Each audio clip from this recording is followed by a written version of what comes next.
Welcome to Aadi cinema. இன்னைக்கு நம்ம சித்து நடிப்புல வெளியாயிருக்க ஜாக் படம் எப்படி இருக்குன்னு பார்க்க போறோம். இந்த படம் உங்களுக்கு இப்போ தமிழ் டப்பிங்லேயே அவைலபிள் இருக்கு. இப்போ இந்த படத்துல குட்டி ஸ்டோரியை பார்த்துருவோமா? இப்போ நம்ம பிரகாஷ்ராஜ் வந்து நம்ம இந்தியாவுக்கு வந்து 4 தீவிரவாதினால ஒரு த்ரெட் இருக்கு, ஒரு பாம்பு பிளாஸ்ட் ஆக போகுது அப்படின்னு சொல்லிட்டு அந்த மிஷின்ல இருக்காப்புல.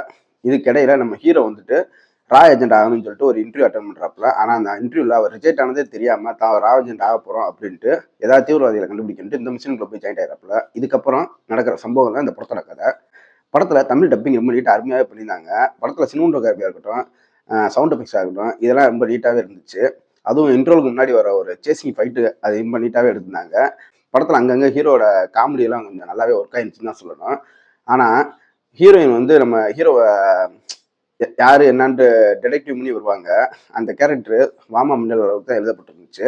படத்துல நம்ம பிரகாஷ் ராஜா இருக்கட்டும், அவர் கூட இன்னும் ஒரு 4, 5 பேர் வருவாங்க. அவங்களா இருக்கட்டும், நம்ம ஹீரோட அப்பா இருக்கட்டும், இவங்களோட ரைட்டிங்ஸ்லாம் வந்து அந்த கதைக்கு என்ன தேவையோ அவ்வளோதான் எழுதியிருந்தாங்க.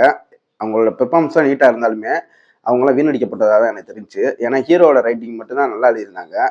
ஹீரோ பண்ணுற நிறையா சீன்ஸ் நமக்கு நல்லா இருந்தாலுமே ஃபர்ஸ்ட் ஹாப்பை பார்க்கும்போது ஓகேவான ஃபர்ஸ்ட் ஹாப் இருந்தாலும் செகண்ட் ஹாப் போகும்போது கதையை எங்கெங்கேயோ இழுத்துட்டு போய் முடிக்கிறாப்புல ஆகிட்டாங்க. மொத்தத்தில் இந்த படம் எப்படின்னு கேட்டீங்கன்னா ஒரு ஓகேவான ஃபர்ஸ்ட் ஹாப், போரிங்கான செகண்ட் ஹாப் தான் இந்த படம். இப்போ இந்த படம் உங்களுக்கு தமிழ் டப்பிங்கில் நெட்ஃப்ளிக்ஸ் அவைலபிள் இருக்கு.